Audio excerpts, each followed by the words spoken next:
오늘 말씀의 제목은 전도자의 직무라고 정했습니다.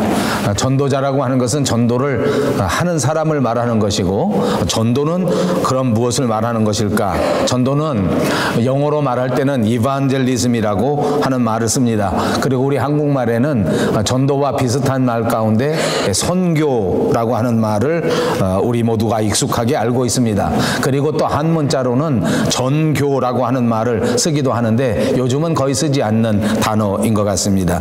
오늘 본문 말씀 2절에 보면 말씀을 전파하라 이렇게 말했는데, 이 말이 성경이 말하고 있는 이반젤리즘, 다시 말하면 전도라는 말하고 똑같은 어원을 가지고 있는 말입니다. 그러니까 전도라고 하는 것은 말씀을 전파하는 것이다, 말씀을 전하는 것이다, 이렇게 말해도 되는 것입니다. 이것이 바로 전도요, 이것이 바로 이반젤리즘이요, 이 전도를 감당하는 사람을 전도자라 이렇게 말할 수 있는 것입니다. 그렇습니다. 전도라고 하는 것은 오늘 하나님의 말씀을, 다시 말하면 복음을 전파하는 것, 그것이 바로 전도라고 말씀드릴 수 있습니다. 하나님의 말씀을 선포하면서 구원을 전파하는 것이 이 전도하는 것인데, 이것이 우리 교회에서 감당해야 될 사역 가운데에는 가장 중요한 사역 가운데 하나가 아닌가 이렇게 생각합니다. 오늘날 우리 기독교회가 당면하고 있는 위기는 여러 가지가 있습니다. 그러나 그 위기 가운데 가장 중요한 것 한 가지를 꼽는다고 하면 바로 이 말씀을 전파하는 전도, 이 말씀을 전파하는 전도의 열정이 식어져 가고 있다 하는 것입니다. 언제부터인가 우리의 복음의 열정이 많이 식었습니다. 전도는 우리 주님께서 우리에게 말씀하신 엄중한 명령인데도 불구하고 그 중요한 주님의 명령을 외면하고 우리 모두가 다 몰라라 하고 있는 형편인 것 같습니다. 그리고 사람들이 생각할 때에 남에게 전파하고 남에게 전도하는 것보다는 나 혼자 내 믿음을 잘 지키는 것이 훨씬 더 중요하다, 나만 잘하면 되지 남까지 잘하게 할 필요가 무엇이 있겠는가 하는 진짜 이기주의적인 신앙이 아주 심하게 우리 그리스도인들 가운데 자리를 잡았다고 볼 수가 있습니다. 그리고 또 한 가지 이 전도의 열정이 식은 것 가운데 하나는 사람들이 핑계를 대기 시작하는데, 전도를 하려고 하면 전도자가 되기 위한 특별한 은사가 있어야 되는 것 아니냐, 전도를 하려고 하면 교회에서 특별한 직분을 맡은 직분자들이 감당하는 것이지 우리같이 그냥 왔다 갔다 하는 사람은 아무것도 해서는 안 된다, 이렇게 생각하는 경향도 많이 있는 것 같습니다. 그래서 교회에서 전도해야 된다, 전도합시다 이렇게 말하면 별로 좋아하지 않는 것이 오늘의 현실이 아닌가 싶습니다.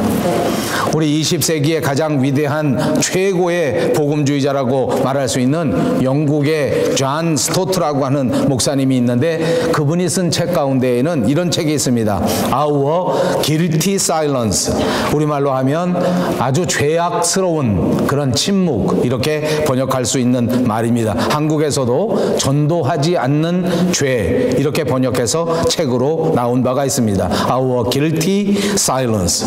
다시 말하면 우리가 침묵하고 있는 것이 죄라 이렇게 말하는 것입니다. 흔히 우리 사람들은 침묵은 금이다 이렇게 말하는데, 우리 기독교 안에서 전도의 측면에서 볼 때는 이 침묵이라고 하는 것이 금은 절대 아니고 오히려 죄라 하는 충격스러운 말씀입니다. 지금 내가 복음을 들고 나가 말씀을 전하면 그 사람의 생명이 새로워지고 영원한 생명을 얻고 구원을 받을 수 있는 것인데, 내가 이 복음을 전하지 않는다고 하면 이 사람이 결코 생명을 얻을 수 없게 되기 때문에 그것이 다시 말하면 사람을 죽이는 살인죄와 다를 바가 없다, 이렇게 지적하는 말씀 가운데 하나인 것입니다.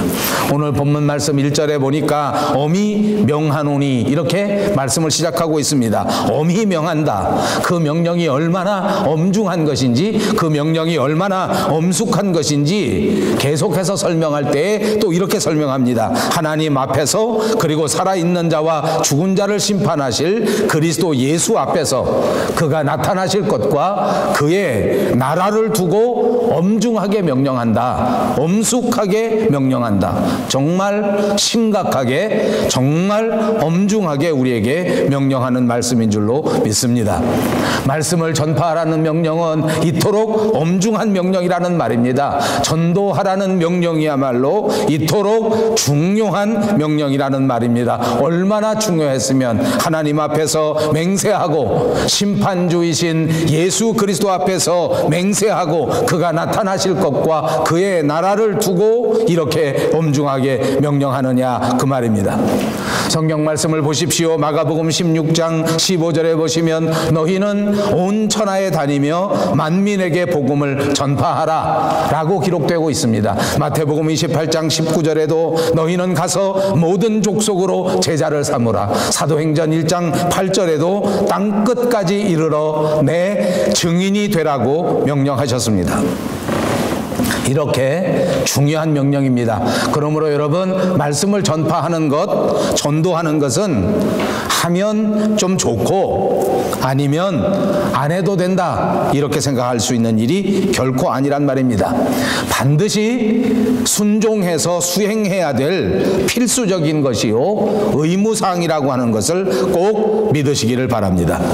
주님을 따르는 우리를 가리켜 성경은 십자가의 군병이라고 말씀하신 적이 있습니다. 우리가 군병이라고 하면 우리의 대장은 예수 그리스도이십니다. 여러분, 군병이 무엇입니까? 군인입니다.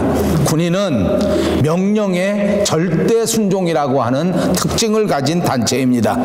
전쟁이 벌어졌습니다. 총탄이 비 오듯이 그렇게 막 쏟아지는 정말 무서운 상황, 무시무시한 상황에서도 지휘관이 또는 대장이 앞으로 나가라, 전진하라, 뛰어가라 하고 명령 내리기만 하면 그 군사들은 무조건 그 명령에 순종해서 앞으로 나가는 것 아닙니까? 무조건 순종해서 뛰어나가야 되는 것 아닙니까? 무조건 순종해서 돌격해야 되는 것이 마땅한 군대의 의무라 그 말입니다. 복음을 전도하는 것, 예수 그리스도께서 우리에게 명령하신 이 복음 전도의 말씀은 이것처럼 엄중한 명령이란 말입니다. 무조건 이 말씀에 순종하여 그대로 실행하는 저와 여러분 모두가 되시기를 주님의 이름으로 축복합니다. 두 번째 5절에 보니까 전도자의 일을 하며 내 직무를 다하라 이렇게 말씀하십니다. 직무는 무엇입니까? 맡은 바 업무입니다. 우리가 직장에 취직합니다. 그러면 무슨 직책을 맡습니다. 그리고 그 직책을 맡았다고 하면 그 직책에 대하여 그것을 감당할 때 정말 최선을 다해서 감당해야 되지 않습니까? 제가 한국에서도 살아보고 이곳 캐나다에 와서도 살아보니까 한국과 캐나다의 다른 점이 여러 가지가 있지만 제 눈에 볼 때에는 이 한국 사람들과 캐나다 사람들이 직장에 다니는 태도는 결정적인 차이가 있습니다. 저도 한국에서 직장 생활을 해보았습니다만 한국의 직장 생활은 정말 편한 것 같습니다. 업무 시간에 몰려 나가서 사우나를 하고 업무 시간에 몰려 나가서 다른 사람들을 만나고 커피를 마시고 하는 것들을 아무렇지도 않게 하는 것이 우리 한국의 실정이 아닌가 싶습니다. 물론 다 그렇다는 것은 아닙니다만 대부분 그렇게 하는 것이 용인되는데 여기 와서 보니까 여기는 절대 그렇지 않습니다. 직장에 정해져서 업무를 맡게 되면 진짜 성실하게 감당해야 됩니다. 사적인 일을 보아서도 안 됩니다. 사적인 업무를 자기 직장에 섞어 놓아서도 안 됩니다. 사적인 전화를 무조건 받고 시간을 보내서도 결코 안 됩니다. 정말 성실한 자세로 출근하고 정말 성실한 자세로 업무를 보고 정말 성실하게 퇴근하는 모양들을 많이 보았습니다. 정한 시간에 출근합니다. 누가 감독하는 사람이 없다고 할지라도 지각하는 사람이 거의 없을 정도입니다. 퇴근하는 시간이 정해져 있습니다. 누가 크게 감독하는 것 같지 않은데 정확하게 그 시간까지 근무하고 퇴근하는 모습을 볼 수 있습니다. 왜 그렇습니까? 맡겨진 직무를 성실하게 감당하여야 하기 때문입니다. 오늘 성경에서는 우리에게 그리스도인의 직무를 다하라라고 명령하시지 않습니까? 직무를 다해야 된단 말입니다. 우리에게 주어진 사명을 마땅히 성실하게 감당하라는 말씀인 줄로 믿습니다. 사랑하는 여러분, 우리는 모두 하나님 앞에 은혜를 받은 사람들입니다. 우리 모두 하나님의 은혜 가운데 십자가의 보혈로 구원을 얻은 사람들입니다. 저와 여러분들에게 맡겨진 직무를 기억하시기를 바라고 그 직무를 성실하게 감당할 수 있는 여러분들이 꼭 되시기를 바랍니다. 여러분들에게 맡겨진 직무를 성실하게 감당할 때에 우리를 구원하신 우리 예수 그리스도는 우리를 기뻐하실 줄로 믿습니다. 우리 교회를 기뻐하실 줄로 믿습니다. 모두 다 다시 한번 성실하게 우리의 직무를 감당할 수 있는 결단이 이루어지시기를 바랍니다. 또 세 번째로는 말씀을 전할 이유가 있습니다. 그것은 이 말씀 전하는 전도가 상급이 있기 때문입니다. 면류관이 있기 때문입니다. 1절 말씀해 보십시오. 살아있는 자와 죽은 자를 심판하실이라는 말씀이 있습니다. 마지막 본문 8절에 보면 이제후로는 나를 위하여 의의 면류관이 예비되었으므로 라고 기록되고 있습니다. 그렇습니다. 마지막 때에는 심판이 있을 것이요 마지막 때에는 의의 면류관이 예비되어 있다고 하는 것을 가르쳐 준 것입니다. 그리스도인으로서 마땅히 직무를 잘 감당하고 살아간 자에게는 의의 면류관, 생명의 면류관, 상급의 면류관이 예비되어 있다고 하는 말씀이란 말씀입니다. 그리고 그렇지 못한 사람들은 반드시 마지막 때 책망받게 될 것이요 마지막 때 심판받게 될 것이라고 하는 것을 경고해 주고 있는 말씀인 것입니다. 그렇습니다. 말씀을 전파하고 이 전도에 순종하지 않으면 화가 있고 주님의 말씀을 성실하게 땀 흘려 전하는 자에게는 하나님이 반드시 면류관을 주시고 축복해 주실 줄로 믿습니다. 저와 여러분 모두가 성실하게 직무를 감당하고 마지막 주님 만났을 그때에 잘했다고 칭찬받을 수 있는 여러분 모두가 되시기를 다시 한번 주님의 이름으로 축복합니다. 그러면 이제부터 나가 말씀을 전하고 또 이 복음을 전하고 그리고 전도하고 싶습니다. 우리 모두가 다 이 복음을 전하기로 결심합니다. 그렇다면 어떻게 전도해야 할까? 전도의 방법은 과연 무엇일까 하는 것을 말씀드리려고 합니다. 첫째는 신속하게 전해야 됩니다. 오늘 본문 2절을 보십시오. 너는 말씀을 전파하라. 때를 얻든지 못 얻든지 항상 힘쓰라. 이렇게 말씀했습니다. 많은 사람들이 전도를 하지 않는 것은 지금 아직 때가 급하지 않다 이렇게 생각하기 때문입니다. 그러나 지금은 영적인 추수기라 그 말입니다. 사람들이 살다 보면 다 그런 것 같습니다. 저도 요즘 들어서 그런 반성을 많이 합니다. 무슨 업무를 처리하고 무슨 일을 처리하는데 정말 마지막 순간까지 미뤄놓습니다.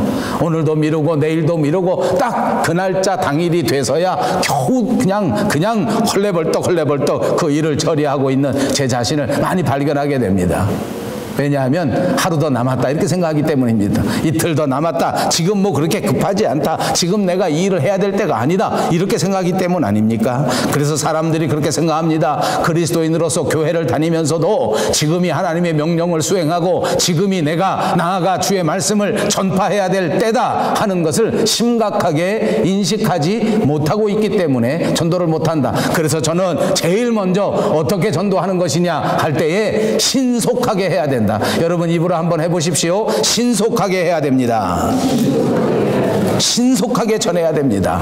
하나님의 말씀 앞에 민첩하게 반응할 수 있는 여러분들이 꼭 되시기를 바랍니다. 주님은 저와 여러분을 부르시고 지금 이 마지막 시대에 신속하게 나아가 주의 말씀을 전파하라고 말씀하고 있단 말입니다. 지금은 영적인 추수기입니다. 이 시대는 곡식이 무르익어서 아주 시급하게 추수해야 될 때라 그 말입니다. 많은 심령들이 많은 영혼들이 하나님을 알지 못한 채 죄악에 빠져 죽음으로 몰려가고 있는 시대라 그 말입니다. 만약 이 시기를 놓치면 어둠의 세력들이 악한 마귀 사탄의 세력들이 이 사람들을 모두 잡아가 버릴 것입니다.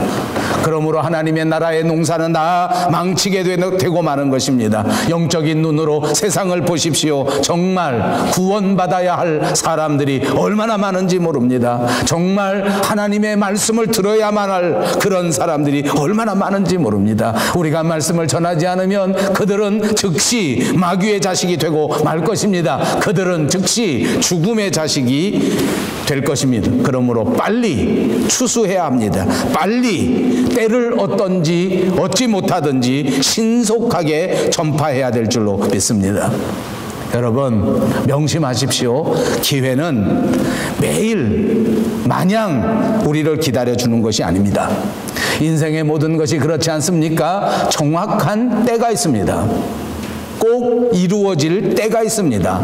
기회가 날마다 마냥 우리에게 주어진다고 착각하지 마십시오. 지금 곧 새롭게 되시기를 바랍니다. 지금 곧 다시 일어나서 믿지 않는 친구들, 믿지 않는 가족들, 믿지 않는 친척들, 믿지 않는 직장 사람들, 나아가 하나님의 말씀, 생명의 말씀, 복음을 전파하시기를 주님의 이름으로 축복합니다.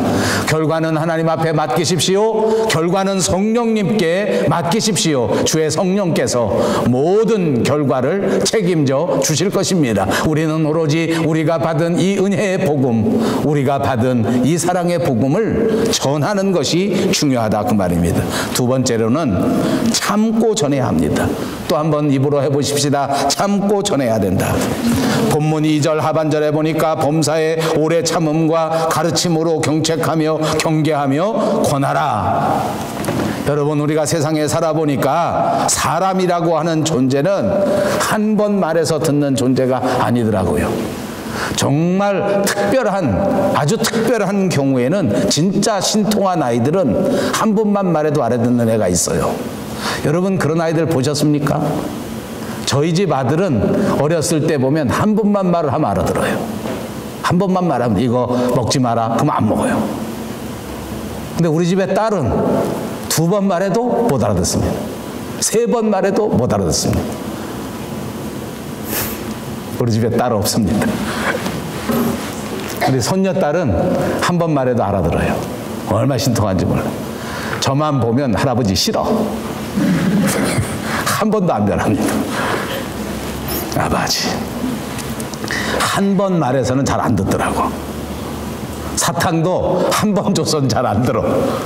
한 번 주고 두 번 주고 세 번 주고 계속 해야 돼. 전도도 한 번 해서 되는 일이 잘 없다. 그 말 하려고 하는 것입니다. 사람이 한 번에 말 잘 안 들어. 한 번 예수 믿어라. 한 번 말씀을 믿어보시라. 한 번 교회 가시자. 이렇게 말해가지고 선뜻 따라 나서는 사람이 많지 않다고 말입니다. 그러니까 전도하려면 참는 것이 필요합니다. 그러니까 전도하려면 인내가 필요합니다. 그러므로 교육할 때에도 참는 것이 필요합니다. 자식들을 가르칠 때에도 오래 참는 것이 필요합니다. 빨리 포기하면 안 된다 그 말입니다. 여러분 우리가 농사 짓는 사람들에게서 이런 지혜를 많이 배울 수 있지 않습니까? 농사는 어떻게 합니까? 씨앗을 뿌리가 나면 금방 그 다음 날 가서 열매를 걷는 것이 아닙니다. 봄이 지나고 여름이 지나고 가을이 되어서야 그때에 열매를 얻게 되는 것입니다. 그러므로 봄에 씨앗을 뿌리고 그 씨앗을 간직하고 그 씨앗을 잘 가꾸어주고 여름에 물을 주고 지주를 세워주고 거름을 주고 약을 치어주면서 보호해주면서 그리고 가을에 추수를 기다리는 것 아닙니까? 복음을 전하는 것도 농사 짓는 것과 비슷합니다. 우리의 인생을 살아가는 것도 농사 짓는 것과 비슷합니다. 먼저 영적인 씨앗을 뿌려야 합니다. 생명의 말씀을 뿌려야 합니다. 그리고 그 복음의 말씀이 뿌려진 그 밭을 최선을 다하여 돌보아야 합니다. 이 복음의 씨앗이 잘 자라날 수 있도록 이 복음의 씨앗이 결코 헛되지 않도록 최선의 노력을 다해야 된다 그 말입니다. 그리고 난 다음에 때가 이르면 반드시 하나님께서 아름다운 열매로 추수하게 만들어 주실 줄로 믿습니다. 우리들 가운데 많은 사람들이 착각하고 있습니다. 전도하라, 말씀을 전하라, 교회에 전도해야 된다라고 말하니까 나가서 전도할 때에 하나님의 말씀을 전도하는 적은 거의 없고 그냥 세상적인 것만 전합니다. 사람들이 제일 많이 하는 거 뭔가 제가 목회 생활하면서 보니까 교회 나가자 하면서 제일 많이 하는 말이 교회 나가면 건강해진다 그렇게 말합니다. 그렇습니다. 교회 나와서 건강해질 수 있습니다. 교회 나가면 사업이 잘 되고 축복을 받는다, 이렇게 전합니다. 그렇습니다. 교회 나오면 사업이 잘 될 수 있습니다. 교회 나가면 우리 자식들이 복을 받는다, 이렇게 전도하는 사람들도 많습니다. 그렇습니다. 교회 나오면 자녀들이 복을 받을 수도 있습니다. 이건 다 부수적인 것입니다. 진짜 우리가 전해야 될 진짜 본질적인 복음이 있다, 그 말입니다. 이것은 우리가 정말 정성을 다하지 않으면 이것이 전도가 잘 안 돼요. 이것이 쉽지가 않은 일입니다. 그럼에도 불구하고 본질적인 전도를 감당하는 여러분들이 꼭 되시기를 바랍니다. 예수 믿고 회개해야 합니다. 그리고 하나님의 자녀답게 살아가야 합니다. 인생의 진정한 목적이 무엇인가를 이 교회에서 깨닫게 된다는 것을 분명하게 전해주어야 한다는 말입니다. 여러분, 그냥 세상적인 복을 위해서 교회 나오기 쉬울지 모릅니다. 그렇습니다. 자녀들이 잘 되고 병이 고쳐지는 것을 기대하면서 교회 나온 사람들이 많습니다. 아마 우리들 가운데도 그런 분들이 적지 않을 것입니다. 그러나 여러분들은 교회 올 때 오고 난 다음 곧바로 이 본질적인 하나님의 말씀을 듣고 은혜를 받은 사람들입니다. 그렇지 못하면 교회 나왔다고 할지라도 교회에서 뿌리 내리지 못하는 경우가 얼마나 많은지 모릅니다. 전도는 7절에서 말씀한 것처럼 영적인 싸움입니다. 영적 전쟁이라 그 말입니다. 그러니까 이 사람들이 하나님의 나라, 하나님의 교회로 나오도록 그냥 두지 않는 그런 세력이 있는데 그게 방해하는 세력입니다. 어둠의 세력입니다. 마귀의 세력입니다. 사탄의 세력입니다. 어떻게 하든지 하나님의 교회 나가지 못하도록 막는 세력이 있다. 방해하는 세력이 있다. 여러분, 이걸 명심하십시오. 그럼 우리가 어떻게 해야 되겠습니까? 그러니까 전도하기 전에 반드시 기도부터 해야 된다는 것입니다. 그러지 않으면 이 방해하는 세력들 때문에 소기의 목적을 달성할 수가 없습니다. 저는 목회자입니다. 목회를 감당할 때에 똑같은 일이 벌어지는 것입니다. 주의 사명을 감당하고 주의 일을 감당할 때 어딘지 모르는 곳에서, 내가 알지 못하는 곳에서 공중에 권세를 잡은 사람들의 세력이 방해를 한다는 거예요. 어떻게 하든지 방해를 하는 거예요. 어떻게 하든지 못하게 하는 거예요. 어떤 방법을 써서도 못하게 하는 거예요. 이럴 때 우리가 감당할 것은 무엇인지 압니까? 이럴 때는 기도하는 것입니다. 기도 이외에는 극복할 수가 없습니다. 사랑하는 여러분, 전도하는 것은 정말 심각한 영적 전쟁이라고 하는 사실을 깨달으시고 반드시 기도해서 기도로 시작하시기를 주님의 이름으로 축복합니다. 그렇습니다. 우리가 하나님 앞에 간절히 기도할 때에 그 사람을 붙들고 있는 어둠의 영혼들은 물러나게 될 것이고 드디어 그 하나님 앞에 나올 수 있는 자유로운 영혼으로 변화되게 될 줄로 믿습니다. 그리고 전도할 때 사랑으로 접근하는 것은 우리 성도들의 기본입니다. 친절하게 접근해야 합니다. 선물도 해주어야 합니다. 어려운 일 만나면 봉사도 해주어야 합니다. 그럴 때 마음의 문이 열리는 것입니다. 지난 주간 눈이 많이 오고 지난 주간 동안의 폭설 때문에 여러분들도 많이 고생하셨을 거라고 생각합니다. 특별히 주택에 사시는 분들은 눈을 치우지 못해서 큰 어려움을 겪으셨을 것입니다. 집집마다 이런 일들이 많았습니다. 저희 둘째 아이가 심호하는 교회에서 들은 이야기입니다. 이렇게 눈이 오고 그쪽 지역에서도 주택이 많고 나이가 많은 사람들이 많다 보니까 젊은 남자 성도들이 모여서 집 주인에게는 알리지도 않고 이 몸을 거동을 하기 어려운 나이 많은 분들의 집집마다 찾아다니면서 눈을 치워줬다는 거예요.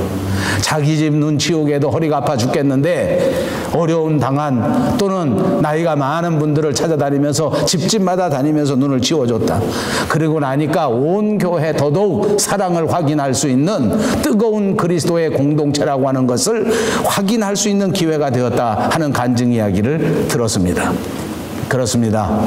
친절하게 봉사하고 서로를 위하여 주고 서로를 생각해 주는 것이야말로 전도하는 첫걸음이 아닐까 싶습니다. 그럴 때 복음의 씨앗이 들어가는 것입니다. 말씀을 뿌립니다. 그리고 그 말씀을 잘 자라날 수 있도록 말씀의 비료를 또 주는 것입니다. 또 그 말씀을 간직할 수 있도록 때마다 가서 돌봐주는 것입니다. 삐뚤 길로 나갈 때에는 경책하라고 말씀하지 않습니까? 잘못된 길로 나갈 때에는 경계해 주라고 말하지 않습니까? 또 전혀 게으르게 이 복음에 충실하지 않는다고 하면 그 사람을 이끌고 다시 세워주라는 말입니다. 이렇게 해야 그 사람의 믿음이 무럭무럭 자라날 수 있다는 것을 가르쳐 줍니다. 여러분, 이런 경험이 있으십니까?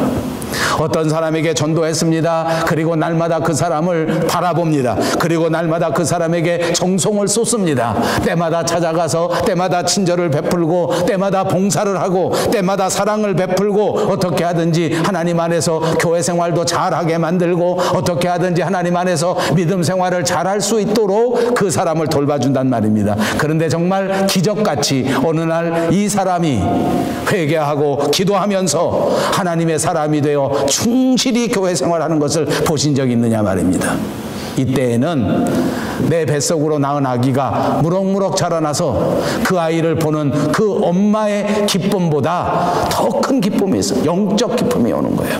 얼마나 기쁜지 몰라, 얼마나 보람이 있는지 몰라요. 전도해 본 사람만이 느낄 수 있는 기쁨이라고 생각합니다. 여러분, 이제 어떤 분을 전도하기로 마음속에 작정하십시오. 그러면 제일 먼저 무엇부터 하라고요? 그 전도를 위해서 기도부터 하라고요. 그리고 집중적으로 기도하십시오. 그리고 난 다음에 하나님이 반드시 전도할 수 있는 기회를 열어주신다. 그때를 놓치지 말고 신속하게 쫓아가서 그 사람에게 온갖 정성을 다하고 온갖 친절을 베풀고 온갖 사랑을 베풀면서 전도하시기를 주님의 이름으로 축복합니다. 그래서 반드시 그 열매의 그 놀라운 기쁨, 그 양육의 기쁨을 여러분 모두가 체험하시기를 바랍니다. 또 세 번째 방법은 지혜롭게 해야 된다. 아까도 말씀드린 것처럼 전도는 결단코 쉬운 것이 아닙니다.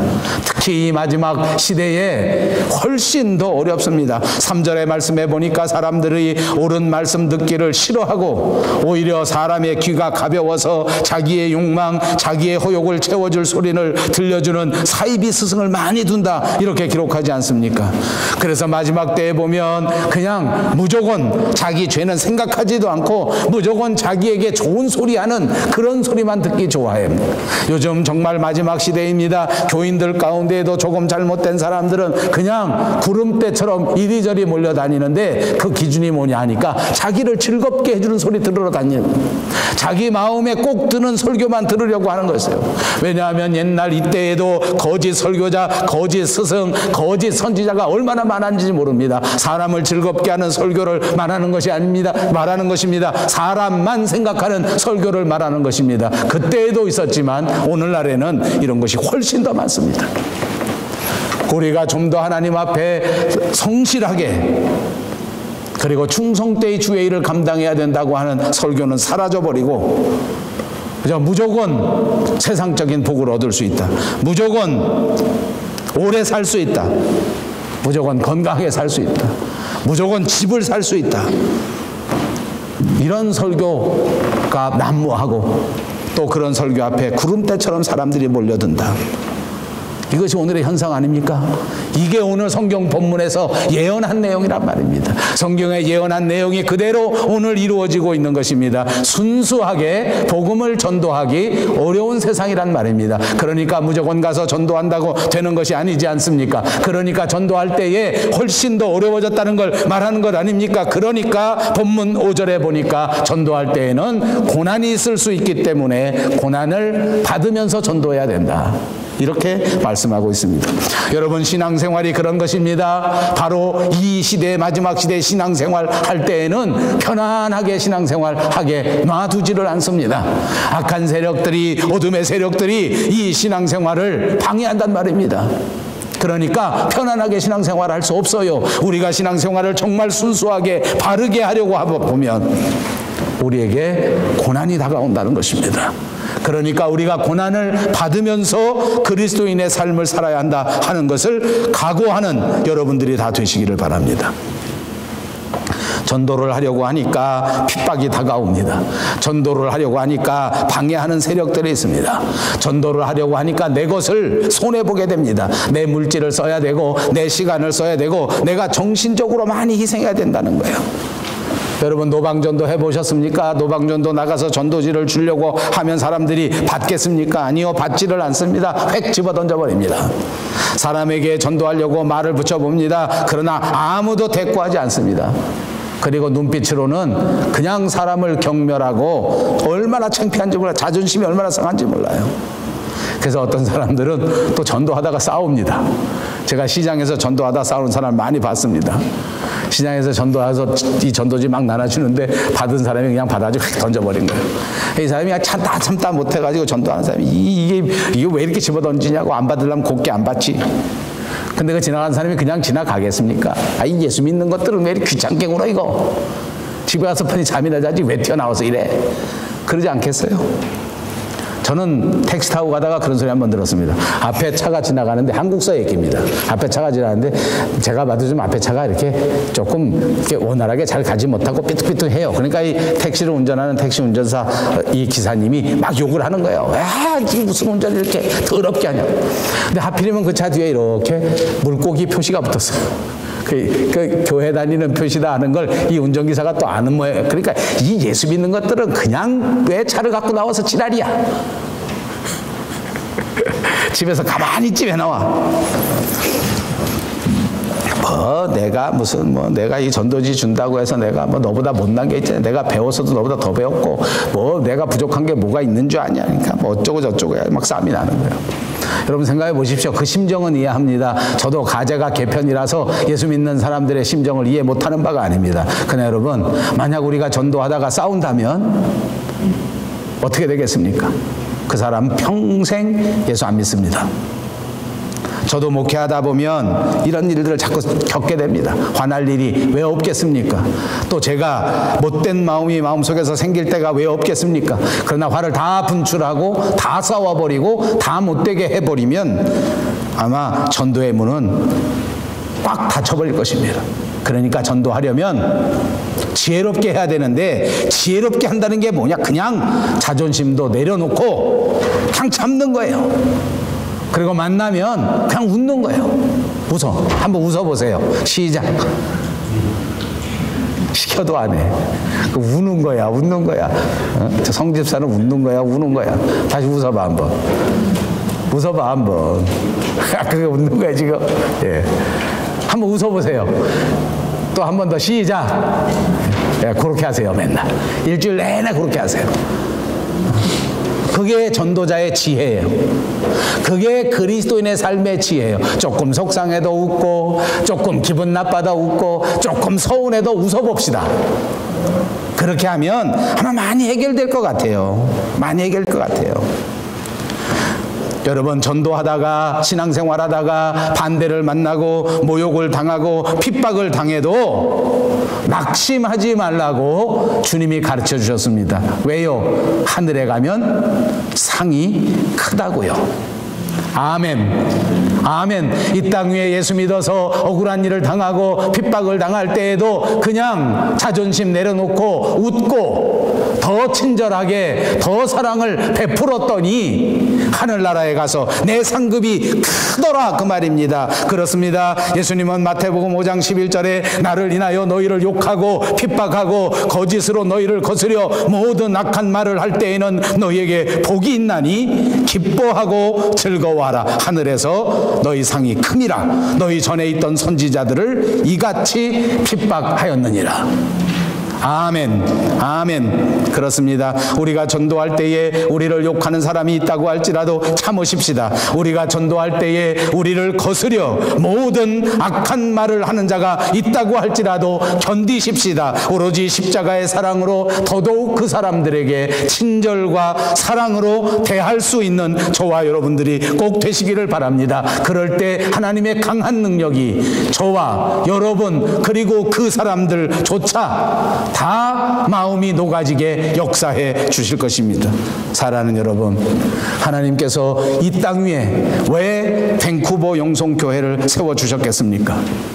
하나님 아버지께서 오늘 저와 여러분에게 가장 시급하게 바라시는 것은 과연 무엇이겠습니까? 바로 전도하는 일입니다. 바로 말씀을 전파하는 일입니다. 바로 영혼을 구원하는 일이라고 하는 사실을 믿으시기를 바랍니다. 그러므로 예수님이 가장 기뻐하시는 일은 이 복음을 전하는 일입니다. 예수님이 가장 가치 있게 생각하시는 일은 바로 전도하는 일입니다. 우리 밴쿠버 영성교회는 이민교회입니다.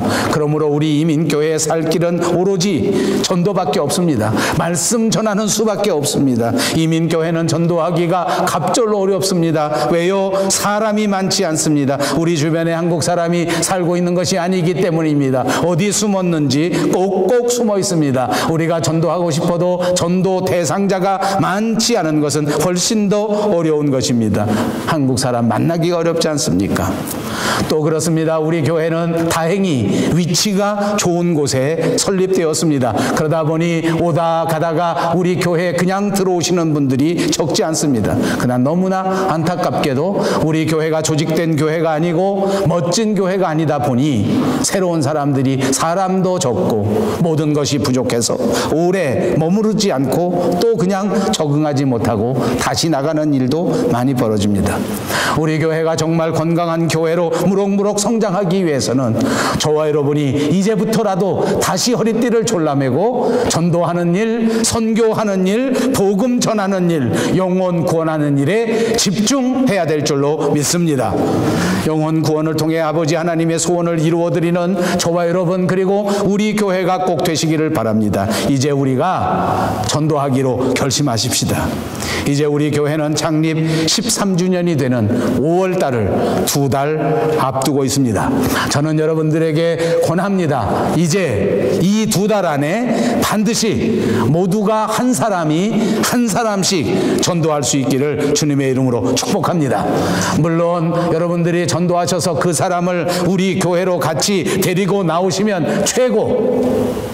그러나 여러분 꼭 교회로 데려오는 것이 전도의 목적은 아닙니다.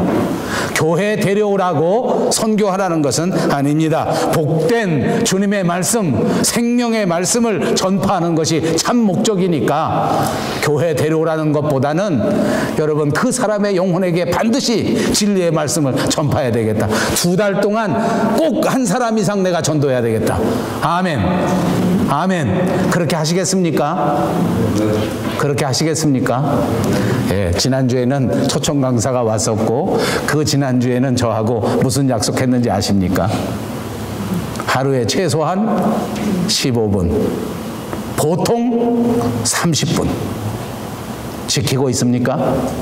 예. 또 그만큼 중요한 약속 하나 더 합니다.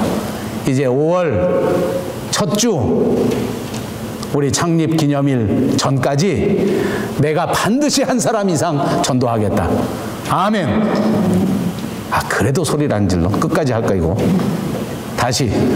내가 5월 첫째 주까지 반드시 한 사람 앞에 한 사람 이상 주의 복음의 말씀, 생명의 말씀을 전도하겠다. 끝나고는 싶어서 그래도 못 끝나. 여러분 꼭 약속. 그래서 그 중에 최고가 뭐라고? 전도해서 우리 교회 데려오면 최고. 제가 최고 해드릴게요. 제 손녀딸이 저만 보면 할아버지 최고. 근데 이게 보통 압력을 넣으면 잘 안 되더라고. 보통 압력을 넣었을 때는 안 돼. 어쩌다 한 번밖에 안 돼. 여러분 5월 첫 주까지 어떻게 하라고? 교회 데려오시길 바라고요.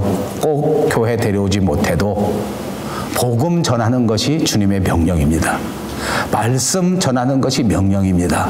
오늘 우리가 너무 게으르지 않았나? 주님 앞에 반성하고 회개하고 이 2달에 우리 한번 모두 해봅시다. 저서부터 꼭 실천하겠습니다. 여러분들도 꼭 실천하셔서 우리 하나님 기쁘시게 해드릴 수 있는 우리 모든 성도님들이 되시기를 바랍니다. 마땅히 우리 모두 예수님 앞에 섰을 그때에 주님이 반드시 잘했다고 칭찬해 주실 줄로 믿습니다. 기도하겠습니다.